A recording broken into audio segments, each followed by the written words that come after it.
Chef బాబా ఏకదమ్ మన తెలంగాణ నాటు style chicken fry అయితే చూపించబోతున్నాడు. మీకు చికెన్, మటన్, ఫిష్, ప్రాన్స్, ఇంకా నాన్ వెజ్ కర్రీస్, ఇంకా బగారా రైస్ చేయించుకోవాలంటే ఆర్డర్ మీద మన ఇందూర్ ఫ్రెష్ నిజామాబాద్లో ఉంది, అక్కడికైతే వచ్చేయండి. ఫస్ట్ హోల్ గరం మసాలా అయితే తీసుకున్నాడు, తర్వాత కరివేపాకు, కొత్తిమీర, ఇంకా ఉల్లిపాయలు కూడా కోసుకున్నాడు అనమాట. మిరపకాయ కూడా తీసుకున్నాడు. తర్వాత ఆ నూనె వేడైన తర్వాత ఫస్ట్ కరివేపాకు వేసిండు, తర్వాత హోల్ గరం మసాలా మిక్స్ మొత్తం వేసేసి మంచిగా ఫ్రై చేసిండు అనమాట. తర్వాత ఉల్లిపాయలు కూడా వేసి ఫ్రై అయితే చేసిండు.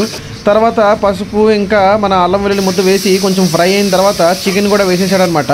సో చికెన్ కాస్త మంచిగా కలిపిన తర్వాత ఒక మూత ఎట్టేసి అంటే వాటర్ రిలీజ్ అయ్యేంత వరకు కుక్ చేసుకోండి అనమాట. ఒక 5 minutes కుక్ చేస్తే వాటర్ అయితే రిలీజ్ అయిపోద్ది.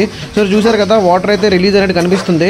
సో ఇప్పుడు కొంచెం వాటర్ పోసి ఇప్పుడు చికెన్ ఉడకాలి కదా, ఒక 5 నుంచి 10 minutes కుక్ చేసుకుంటే చికెన్ అయితే ఆల్మోస్ట్ ఉడికిపోద్ది అనమాట. మొత్తం 75% కుక్ చేయండి. 75% కుక్ అయిన తర్వాత రెడ్ చిల్లీ పౌడరు, ఇంకా ధనియాల పొడి, ఇంకా మన కొబ్బరి తురుము కూడా వేసుకుంటే ఇంకా చికెన్ ఫ్రై సూపర్గా ఉంటుంది అనమాట. అంటే తెలంగాణ స్పెషల్ అనమాట. కొబ్బరి తురుము వేయాల్సిందే. తెలంగాణలో చికెన్ ఫ్రై చేస్తానంటే కొబ్బరి తురుము వేయకపోతే ఇంకా చికెన్ ఫ్రై అవ్వదనమాట. సో చికెన్ ఫ్రై అయితే ఆల్మోస్ట్ రెడీ అయితే అయిపోయింది. ఇంకా లాస్ట్లో కొంచెం వాటర్ పోసాడు, ఎందుకంటే చికెన్ ఉడకలేనట్టుగా అనిపించింది. సో వాటర్ పోసి ఇంకాస్త ఒక 5 నిమిషాల తర్వాత మంచిగా చికెన్ ఫ్రైని అయితే బాబాయ్ కలిపేసింది అనమాట.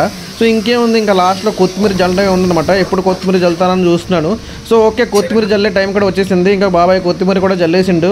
తెలంగాణ నాన్ వెజ్ కర్రీస్లో ఏది ఉన్నా లేకపోయినా కారం మాత్రం గట్టిగా ఉంటుంది. బీపీలు ఉన్న వాళ్ళు కాస్త అవాయిడ్ చేయండి, లేకపోతే కారిపోవడం గ్యారంటీ. సో మనమైతే ఇంటికి తీసుకెళ్ళి బగారా రైస్తో చికెన్ ఫ్రైని అయితే లైన్ చేసాం. ఆ చికెన్ ముక్క తింటుంటే నిజంగా స్వర్గంలో తేలుతున్నట్టు అనిపించింది. ఏమన్నా చేశాడు బాబాయ్. కారానికి చెమటలు గారే, అది వేరే విషయం అనుకోండి. లైక్, షేర్, సబ్స్క్రైబ్ కూడా చేసుకోండి.